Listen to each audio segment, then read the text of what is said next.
Hello there, my name is Luciano Oliveira. I am a Brazilian attorney, and today I'm going to be answering this question. Are there any currency controls in Brazil that I should be aware of when sending large sums of money to Brazil? Yes, Brazil is famous for extreme regulation when it comes to money entering Brazil. The idea is to prevent money laundering, tax evasion, and terrorism financing. But the main focus is actually on making sure they know that the money is coming into the country so they can tax, right? Usually the taxation on the transfer is not that big. It's usually 0.38%, 0.38%, so less than 1%.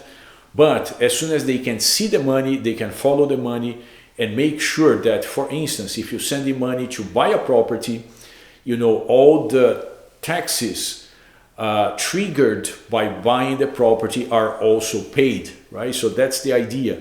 Follow the money, make sure people are paying the taxes. People play, unfortunately, games when it comes to taxes. Not everyone, of course, but unfortunately there is a high percentage of people who do not pay the taxes. So the idea is that the government knows about money coming into the country and then they make sure people are paying their taxes, okay? What do they ask from the remitter, and what do they ask from the person receiving the money? Usually for large amounts, for large sums of money, they are going to ask documents from both the person sending the money and as well the person receiving the money. So example, again, buying a property in Brazil, buying real estate. Because of the amounts involved, it could easily be $200,000, $500,000, $1 million, $5 million. They are going to ask, IDs for both parties. They want to see the deed for the property that's being sold. They want to see a signed contract, with all the formalities to make sure that there is a transaction going on.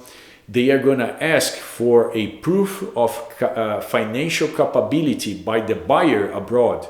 So even if you are a US citizen, believe me, like the Brazilian bank is going to be asking things like your tax return.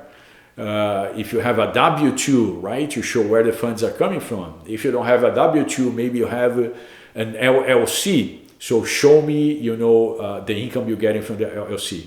It is pretty invasive, but it is what it is.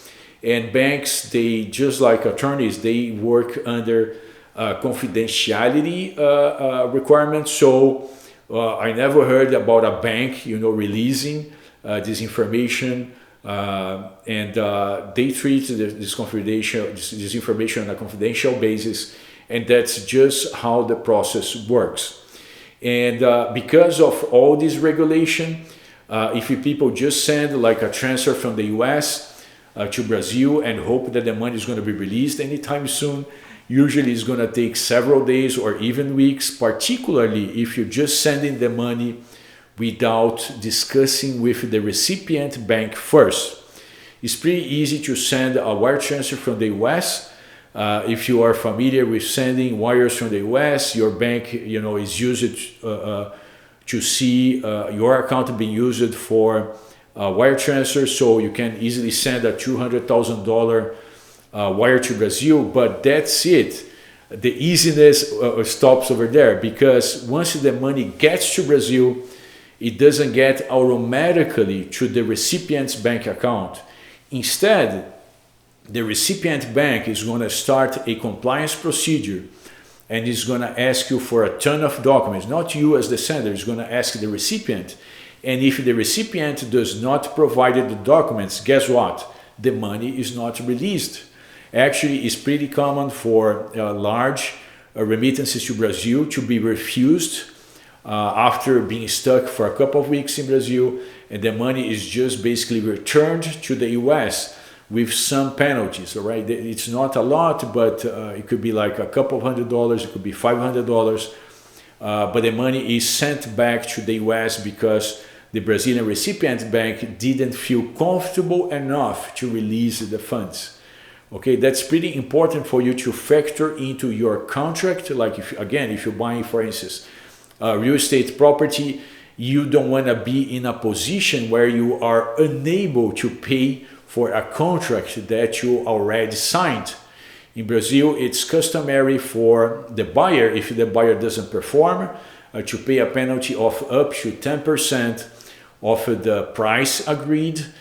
So our recommendation is that you speak with a currency exchange expert upfront, so you can even start the whole process of compliance before you actually sign the contract, right? You want to know you are able to send the money before getting into a contract. That's the whole point. I think I hope this information was helpful. And if you have a question about the subject, feel free to ask this question below. I hope to see you in our next videos about currency exchange, and thank you for watching us.